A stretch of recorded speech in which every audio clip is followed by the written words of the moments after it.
من الشيطان الرجيم.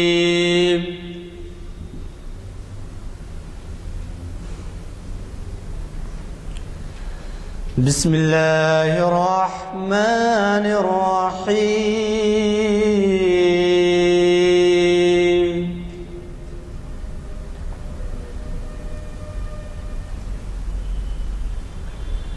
آمن الرسول بما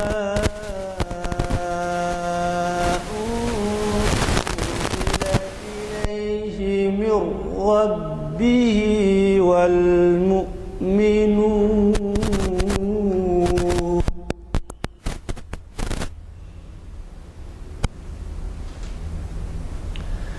كل آمن بالله وملائكته وكتبه ورسله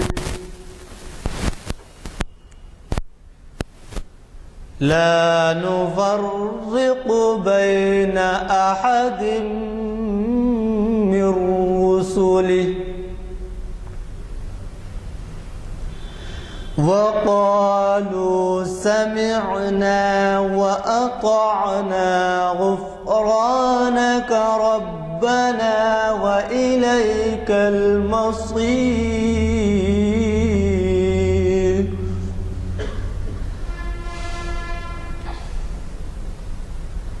لا يكلف الله نفسا إلا وسعها لها ما كسبت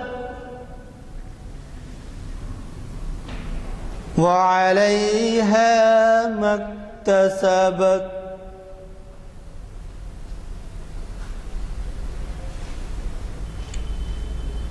ربنا لا تؤاخذنا إن نسينا أو أخطأنا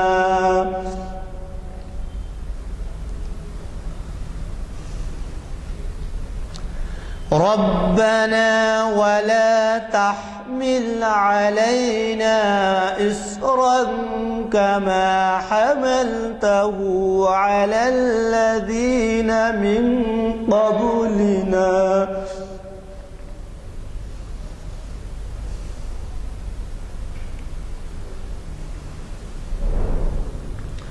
ربنا ولا تحملنا ما لا طاقة لنا به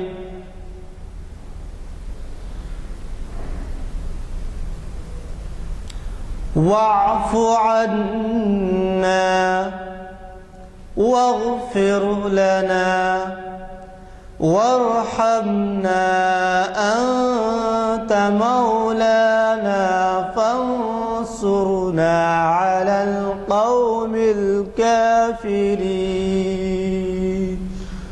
صدق الله العظيم. السلام علیکم ورحمۃ اللہ وبرکاتہ.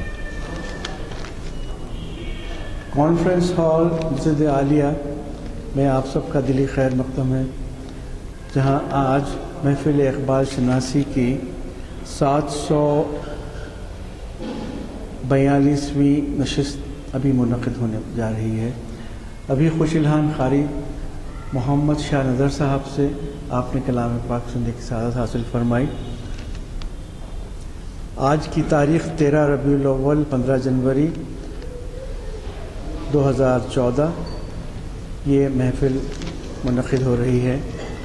آج کے مقرر جناب سید امتیاز الدین صاحب ہیں، جو ہمیں پہلے بھی مخاطب کر چکے ہیں، جو اقبالیات پہ گہری نظر رکھتے ہیں، اقبالیات کا ذوق رکھتے ہیں اور ہمیں اقبالیات کے متعلق پہلے بھی بہت ساری نظمیں غزلیں سمجھا چکے ہیں. آج کا عنوان انہی کا منتخب کردہ مقام نبوت ہے، جو ابھی میں ایک دو چار اشعار اقبال کے سنا کے تکلیف دوں گا.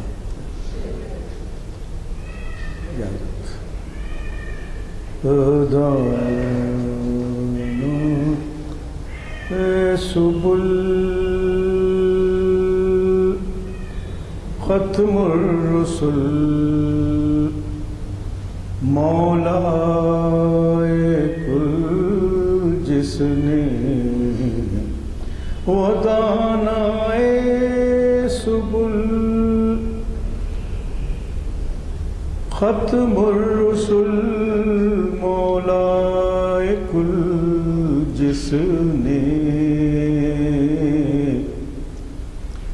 غبار راہ کو بخشا فروغ وادی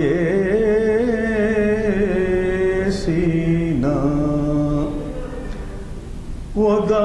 ودانائے سبل ختم الرسل مولا کل جس نے غبار راہ کو بخشا فروغ وادی سینا نگاہ عشق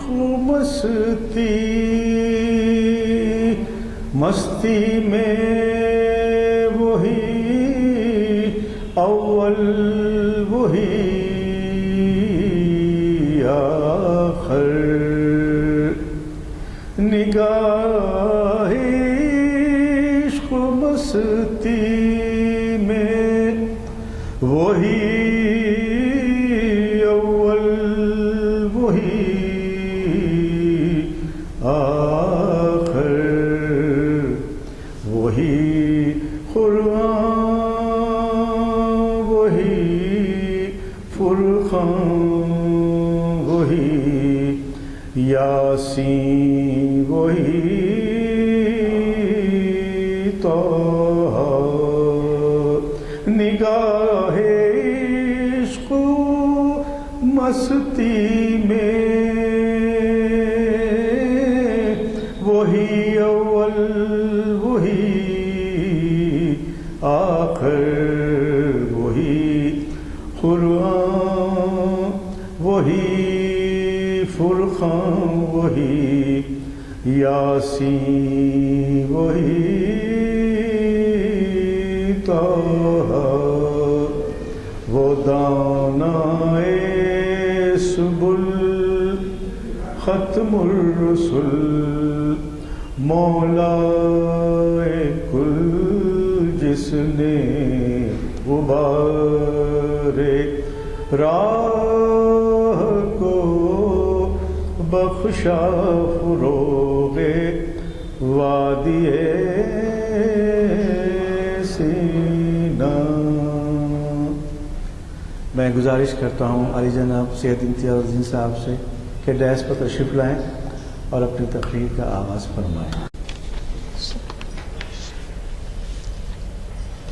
محترم سامعین، جیسا کہ ہم سب جانتے ہیں کہ یہ ربیع الاول کا مبارک مہینہ ہے، اور اسی مناسبت سے آج میں نے سوچا کہ مقام نبوت اور علامہ اقبال یا ہمارے جو اردو فارسی وغیرہ کے جو دیگر شعراء ہیں، انہوں نے حضور صلی اللہ علیہ وسلم کی شان رفیع کے بارے میں جو کچھ نعتیہ کلام لکھا ہے اس کو موضوع بنایا جائے۔ عربی، فارسی، اردو بلکہ دنیا کی بیشتر زبانوں میں ہر اچھے شاعر نے نعت شریف لکھی ہے اور اپنے اپنے طور پر بارگاہ رسالت میں نذرانہ عقیدت گزرانا ہے، لیکن ہر ایک نے اس بات کا اعتراف کیا ہے کہ حضور صلی اللہ علیہ وسلم کے اوصاف حسنہ اور کمالات کو بیان کرنا کسی کے بس میں نہیں ہے۔ عرفی جو فارسی کا بہت مشہور باکمال شاعر گزرا ہے، اس نے بڑے عجز سے اعتراف کیا ہے کہ اے عرفی، زور بیان میں زیادہ تیزی مت دکھا، یہ خیال رکھ کہ نعت کا راستہ ایک تیز تلوار کی طرح ہے، یہاں قلم کا واسطہ تلوار کی دھار سے ہے۔ عرفی مشتابیں رہ ناتست نہ صحراست، آہستہ کے رہبر دم تیغست قلم را۔ اسی طرح کہا گیا، ادب گاہیست زیر آسماں از عرش نازک تر، ادب گاہیست زیر آسماں از عرش نازک تر، نفس گم کردہ می آید جنید و بایزید اینجا۔ حضرت جنید بغدادی اور حضرت بایزید بسطامی بہت بڑے بزرگان دین گزرے ہیں، اولیاء اللہ۔ تو یہاں شاعر کہتا ہے کہ یہ وہ ادب گاہ ہے آسمان کے نیچے جو عرش سے زیادہ نازک ہے، اور یہ وہ مقام ہے کہ جہاں جنید بغدادی رحمۃ اللہ علیہ اور بایزید بسطامی رحمۃ اللہ علیہ جیسے بزرگان دین نے بھی گویا نہایت ادب کے ساتھ حضور صلی اللہ علیہ وسلم کی بارگاہ میں اپنا نذرانہ عقیدت پیش کیا ہے۔ اور اسی طرح حضرت شیخ سعدی رحمۃ اللہ علیہ فرماتے ہیں کہ آپ صلی اللہ علیہ وسلم علو یعنی بلندی اور کمال کے بلند ترین مرتبے پر فائز ہیں۔ آپ کے حسن عالم تاب نے تمام تاریکیاں دور کر کے اطراف و جہات کو منور کر دیا۔ آپ کے اوصاف و شمائل سب سے اعلیٰ اور مثالی ہیں۔ بس ہمارا کام صرف اتنا ہے کہ آپ صلی اللہ علیہ وسلم کی ذات اور صفات کا تصور کریں اور آپ پر اور آپ کی آل پر درود پڑھتے رہیں۔ بلغ العلا بکمالہ کشفت دجا بجمالہ حسنت جمیع خصالہ صلو علیہ وآلہ۔ کہتے ہیں کہ یہ 3 مصرے حضرت سعدی سے ہو گئے تھے، چوتھا مصرع ان سے سمجھ میں نہیں آ رہا تھا کہ کیا کیا جائے، تو حضور خود خواب میں تشریف لائے اور انہوں نے فرمایا صلو علیہ وآلہ۔ تو اس طرح یہ قطعہ مکمل ہوا جو ہر ایک کی زبان پر ہے، اور لوگ بطور خیر و برکت کے اس کو اپنے گھروں میں بھی لگاتے ہیں۔ حضرت شاہ عبدالعزیز دہلوی جو بہت بڑے بزرگ گزرے ہیں، ان کا بھی ایک خطہ بہت مشہور ہے جس کا مطلب یہ ہے کہ اے حسن و جمال کے مالک اور اے عالم بشریت کے سردار، آپ کے رخ مبارک کے نور ہی سے مہتاب کو روشنی حاصل ہوتی ہے، کسی سے آپ کی توصیف، آپ کی تعریف اور آپ کی ثنا کا حق ادا نہیں ہو سکتا۔ صفات الہی کا پرتو آپ کی ذات گرامی میں نظر آتا ہے، اس لیے خدا کے بعد آپ ہی کی ذات گرامی ساری کائنات میں بزرگ اور ممتاز ہے۔ اور وہ خطہ ہے، یا صاحب الجمال و یا سید البشر من وجہک المنیر لقد نور والقمر لا یمکن الثنا کما کان حقہ بعد از خدا بزرگ توئی۔ قصہ مختصر۔ حضرت قدسی کا یہ نعتیہ خطاب بہت مشہور ہے کہ مرحبا سید مکی مدنی العربی نسبت خود بسگت کردم و بس منفعلم دل و جاں بعد فدایت چے عجب خوش لقبی زاں کے نسبت بسگے کوئے تو بے شد زاں کے نسبت بسگے کوئے تو شد بے ادبی۔ یعنی مرحبا سید مکی مدنی العربی، میں اپنی نسبت خود بسگت کردم و بس منفعلم، کہ میں اپنی نسبت جو ہے آپ کے کتے کے برابر کرتا ہوں، اور اس کے باوجود بھی نہایت شرمندہ ہوں کہ میں آپ پر فدا ہو جاؤں، اور یہ جو میں نے اپنے لیے چنا ہے لقب، یہ بہت ہی اچھا لقب ہے، لیکن آپ کی گلی کے، آپ کے کوچے کے کتے سے بھی میں کمتر ہوں، اور وہ مثال دینا بھی میرے نزدیک ایک طرح کی بے ادبی۔ تو آپ کا مقام جتنا بڑا ہے وہ ہر مسلمان جانتا ہے، بلکہ ہم کو خود اس کا اندازہ نہیں ہے کہ رسول کریم صلی اللہ علیہ وسلم کا مرتبہ کتنا بڑا ہے. آپ خاتم النبیین ہیں، امام الانبیاء ہیں. ایک اور بزرگ شاعر کا شعر ہے: ہزار بار بشویم دہن ز مشک و گلاب، ہنوز نام تو گفتن کمال بے ادبیس. یعنی میں اگر اپنی زبان کو، منہ کو کئی ہزار بار بھی اگر مشک و گلاب سے دھوؤں پھر بھی وہ اس قابل نہیں ہے کہ میں آپ کا نام نامی اپنی زبان پر لاؤں. امیر مینائی جو بہت مشہور شاعر گزرے ہیں کہتے ہیں کہ مدینے جاؤں پھر آؤں، مدینے پھر جاؤں، تمام عمر اسی میں تمام ہو جائے.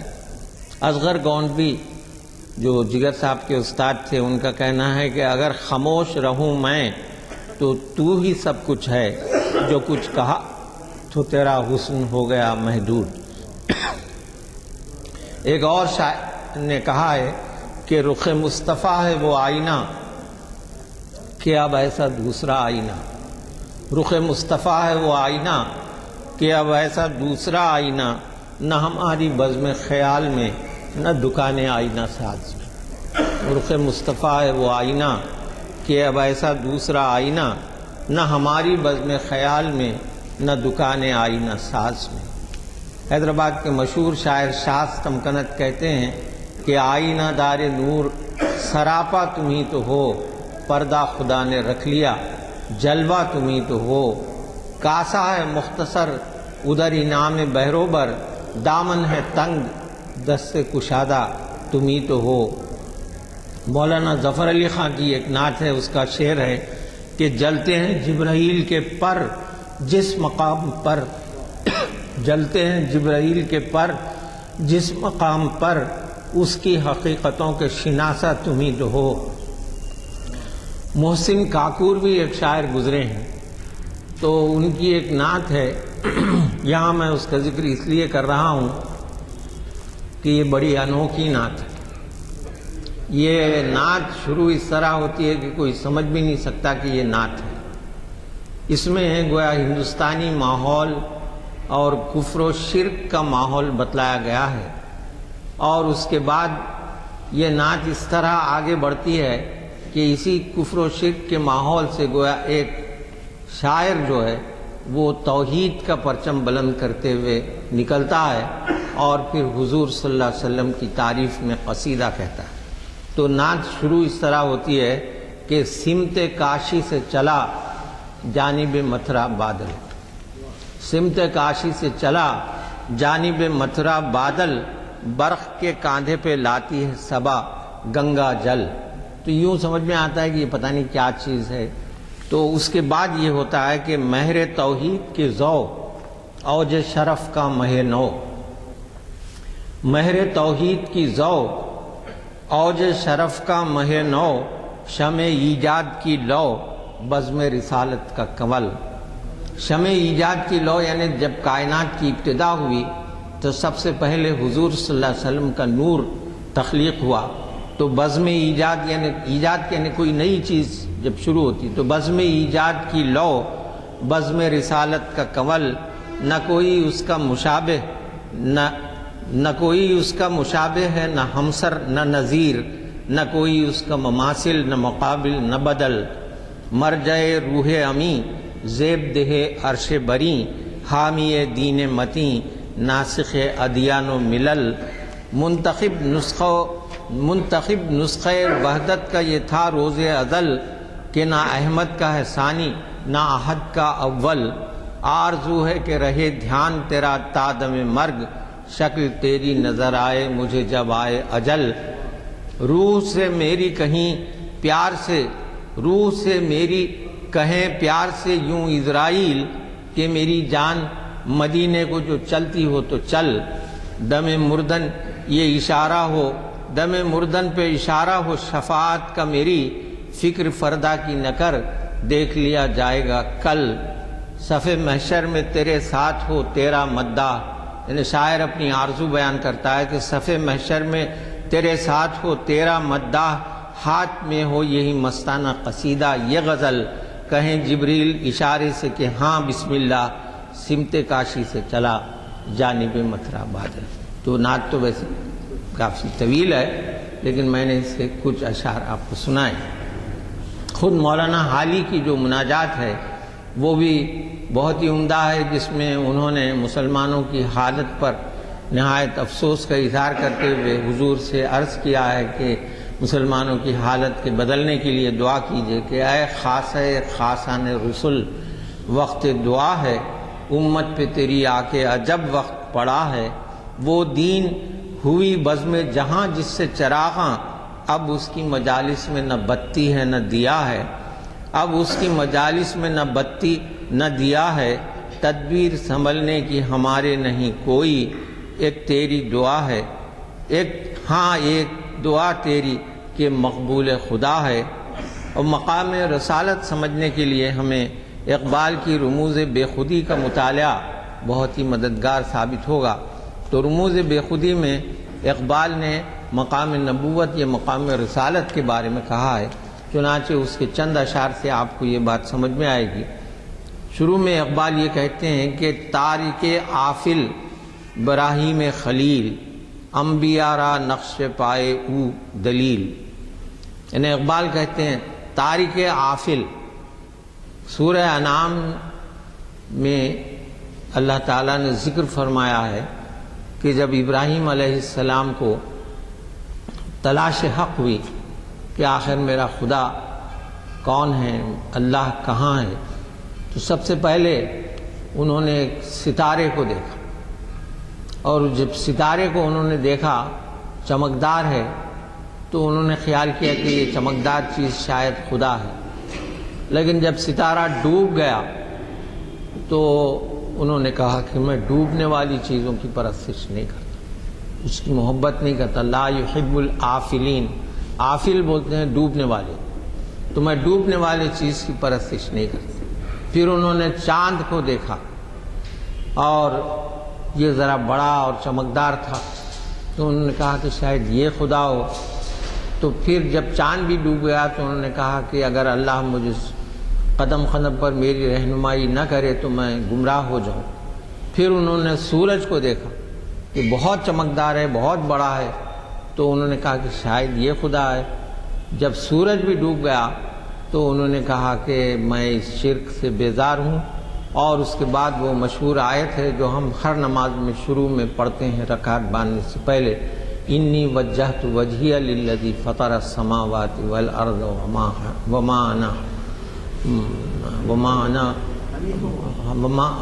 حنیفا انی وجہت وجہی للذی فطر السماوات والارض حنیفا وما انا من المشرکین، کہ میں شرک کرنے والوں میں سے نہیں ہوں، فاطر السماوات والارض اللہ ہے اور میں اسی کی پرستش کرتا ہوں۔ تو تارک آفل یعنی ڈوبنے والی چیز کو انہوں نے ترک کیا، ٹکرایا اللہ کی تلاش میں۔ تو اقبال کہتے ہیں کہ تارک آفل براہیم خلیل، انبیاء را نقش پائے او دلیل، یعنی غروب ہونے والے کو ترک کرنے والے حضرت ابراہیم علیہ السلام اللہ کے خلیل ہیں، جن کے پاؤں کے نقوش انبیاء کو راستہ دکھانے والے، یعنی حضرت ابراہیم علیہ السلام کو ابو الانبیاء کہا جاتا ہے، کیونکہ آپ کے جو دو فرزندان تھے حضرت اسحاق اور حضرت اسماعیل علیہ السلام، کہ حضرت اسحاق کی اولاد میں جتنے بھی نکلے وہ بنی اسرائیل کہلائے، حضرت اسحاق کے بعد حضرت یعقوب جن کو اسرائیل ان کا لقب تھا، تو ان سے جو اولاد ہوئی وہ بنی اسرائیل کہلایا، اور بہت انبیاء ہوئے ان میں، لیکن حضرت اسماعیل کی اولاد میں صرف حضور اکرم صلی اللہ علیہ وسلم ہوئے۔ تو یہ کہتے ہیں اسی لیے حضرت ابراہیم کو ابو الانبیاء کہا جاتا ہے، اور اقبال نے ان کو تارک آفل کہا کہ انہوں نے ڈوبنے والے چیزوں کی پرستش نہیں کی۔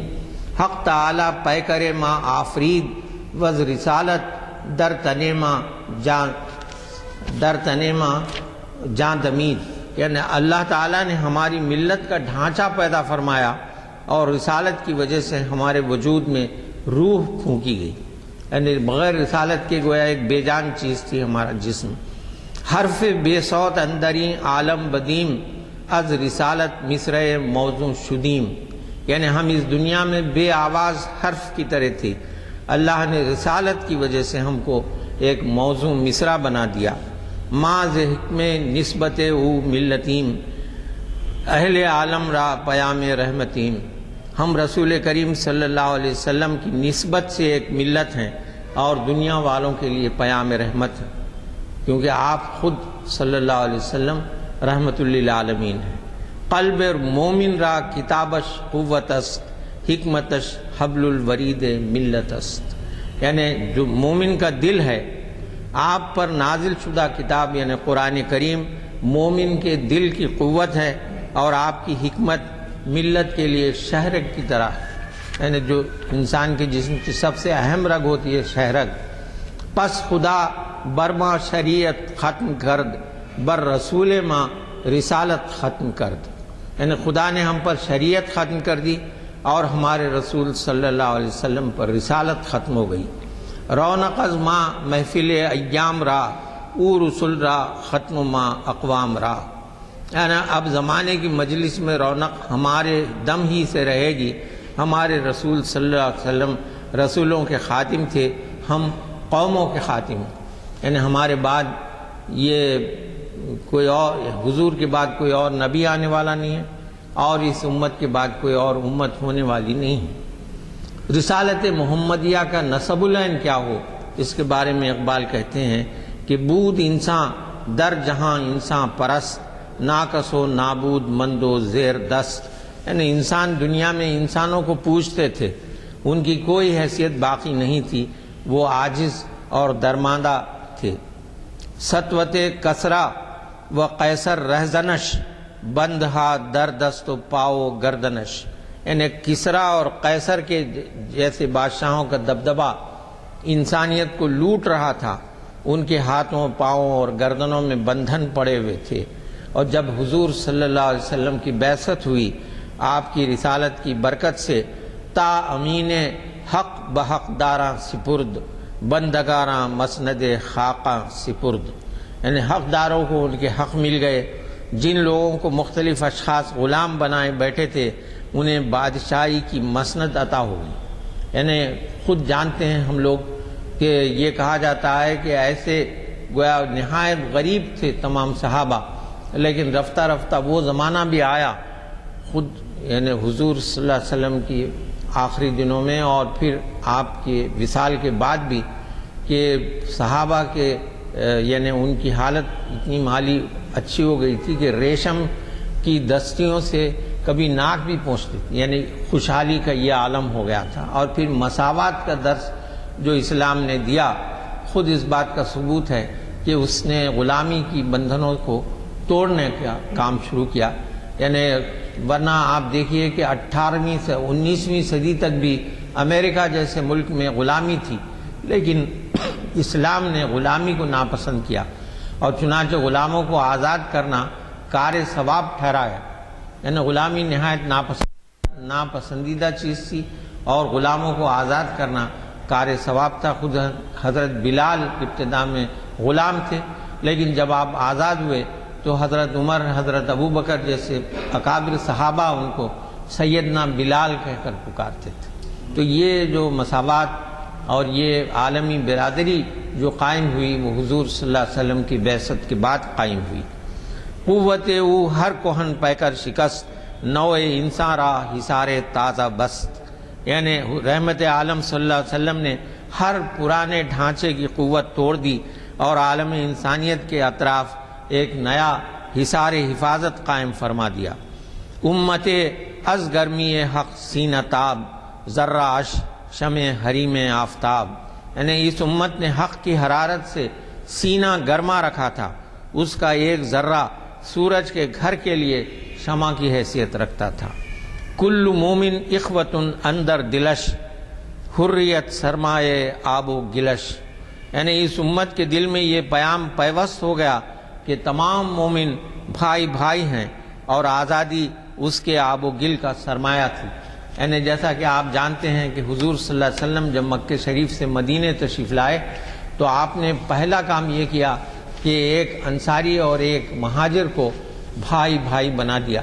اس طرح ایون ان کی جو جائیدادیں تھیں وہ بھی تقسیم ہو گئیں۔ کسی کے پاس ایک سے زیادہ بیویاں تھیں تو انہوں نے ان کو طلاق دی اور اپنے مہاجر بھائی کے نظر کر دیا. تو یہ جو محبت تھی جو پیدا ہوئی وہ خود ایک معجزے سے کم نہیں ہے. ورنہ آپ کسی بھی شہر میں جا کر یہ کہیں کہ بھئی آدھی آبادی اس شہر کی ایک بھائی رہے گا، دوسرا بھائی رہے گا اور جائیداد بھی تقسیم ہوگی، اگرچہ کہ بعد میں وہ بند کیا گیا، لیکن ایسی محبت کا پیدا کرنا دلوں میں ایک معجزے سے کم نہیں تھا. وہ بھی سرکار دو عالم صلی اللہ علیہ وسلم کا معجزہ ہے. تو یہ مقام رسالت کو علامہ اقبال نے رموز بے خودی میں بیان کیا ہے. اور اسی طرح بلاد اسلامیہ سے بھی اقبال کو بے حد محبت تھی. چنانچہ یورپ سے جب وہ واپس ہو رہے تھے تو جہاز ایک ایسی جگہ سے گزرا جو عرب ممالک سے قریب تھا. تو بلاد اسلامیہ اقبال کی نظم ہے جس میں بڑے حسرت و افسوس سے مسلمانوں کی عظمت رفتہ کا ذکر اقبال کرتے ہیں کہ دہلی، بغداد، قرطبہ، قسطنطنیہ وغیرہ یہ تمام مقامات اپنی جگہ اہم ہیں، لیکن خوابگاہ مصطفیٰ صلی اللہ علیہ وسلم یعنی مدینہ منورہ ہر ملک، ہر شہر سے افضل ہے. یہ بات اقبال نے کہی ہے جو ان کے حب رسول کی علامت ہے.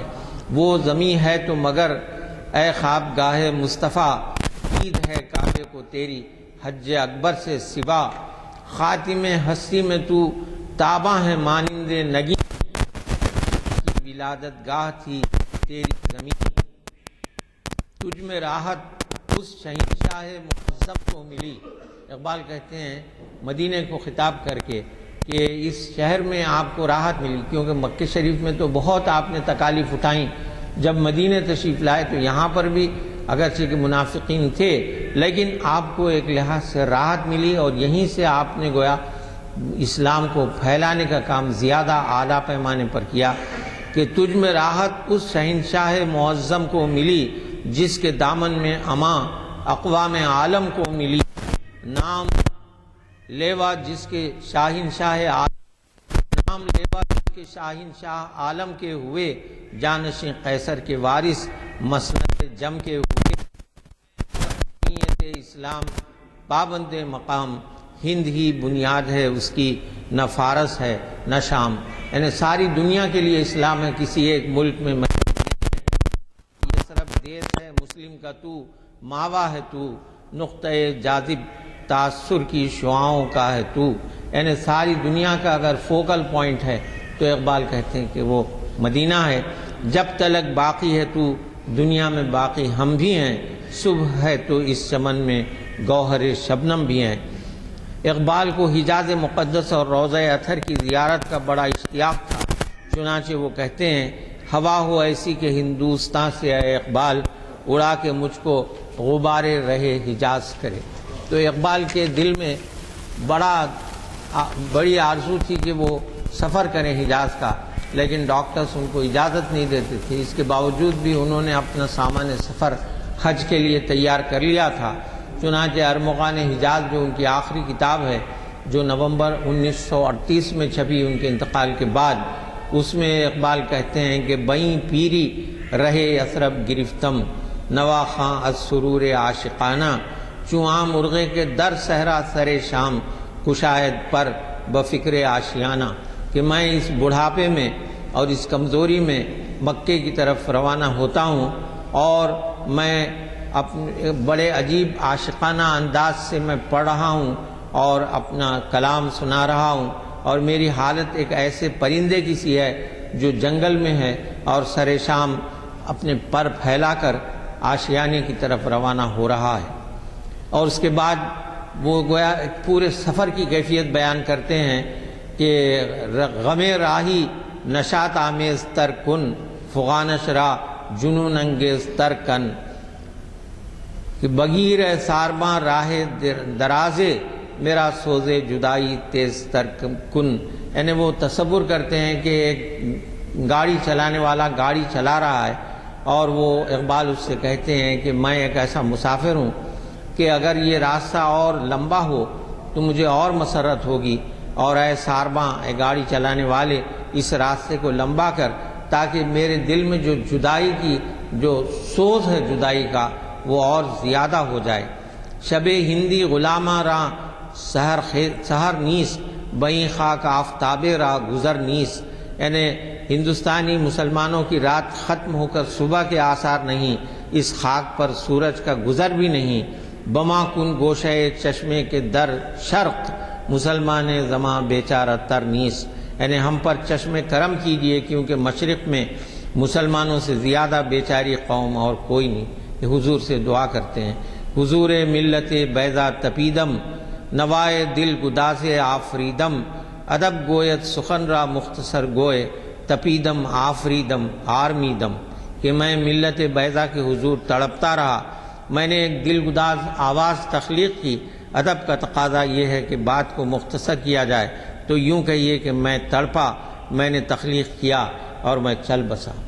اور اس کے بعد اقبال کے یہ اشعار بھی حضور صلی اللہ علیہ وسلم کی بارگاہ میں انہوں نے کہے ہیں کہ وہ دانائے سبل ختم الرسل، مولائے کل جس نے غبار راہ کو بخشا، فروغ بادی سینہ، نگاہ عشق و مستی میں وہی اول وہی آخر، وہی قرآن وہی فرقان وہی یاسین وہی طٰہٰ۔ پھر اقبال صرف اپنے ماضی ہی کی داستان نہیں دہراتے بلکہ مسلمانوں کے لیے گویا ایک نسخہ بھی بتاتے ہیں کہ وہ مسلمان اپنی حالت کو کس طرح سدھار سکتے ہیں۔ چنانچہ یہ جواب شکوہ کا جو آخری حصہ ہے اس میں مسلمانوں کو اقبال نے مشورہ دیا ہے کہ وہ کس طرح اپنے آپ کو سدھار سکتے ہیں، کہ وہ یہ کہتے ہیں کہ مثل بو قید ہے غنچے میں پریشان ہو جا۔ یعنی مسلمان گویا ایک جس طرح خوشبو پھول کی اسی کے اندر ہی رہے تو وہ کوئی خاص بات نہیں ہے، اس کو پریشان چمن میں پھیلنا چاہیے۔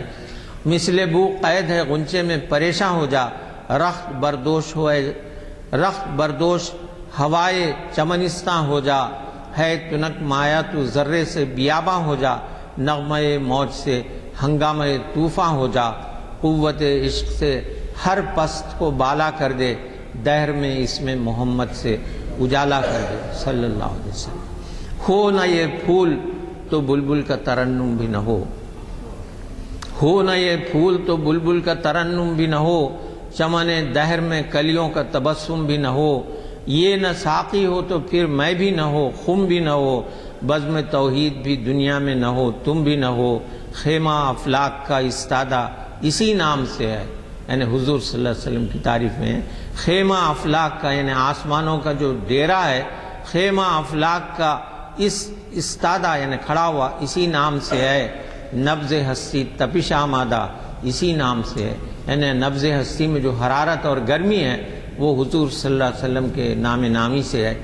دشت میں دامن کوہسار میں میدان میں ہے، بحر میں موج کی آغوش میں طوفان میں ہے، چین کے شہر مراکش کے بیابان میں ہے، اور پوشیدہ مسلمان کے ایمان میں ہے، چشم اقوام یہ نظارہ ابد تک دیکھے، رفت شان رفعنا لک ذکرک دیکھے، کہ اللہ تعالیٰ خود فرماتے ہیں کہ ہم نے آپ کے ذکر کو بلند کیا۔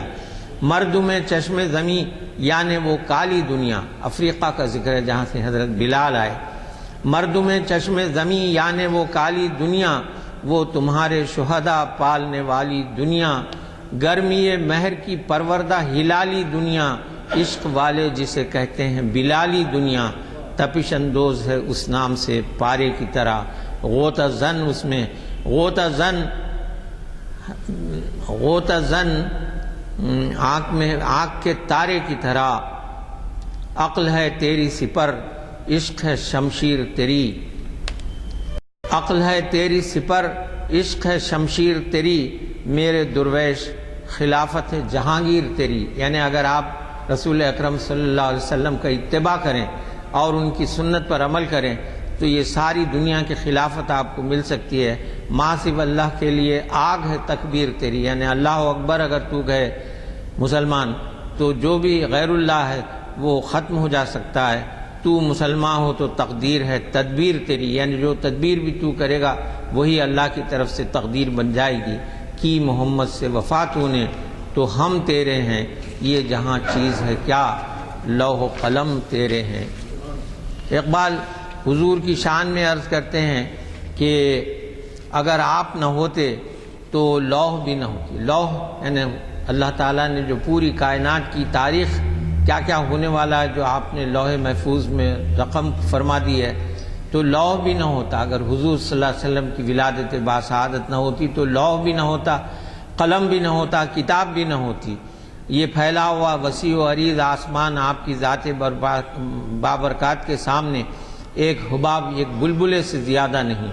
عالم کائنات آپ کی پیدائش سے منور ہوا، صحرائے عرب آپ کے قدموں کے طفیل عروج و کمال کی بلندیوں کو پہنچا، اور تیرے جلال کی ادنا جھلک بڑے بڑے شہنشاہوں کا جاہ و دبدبا، جی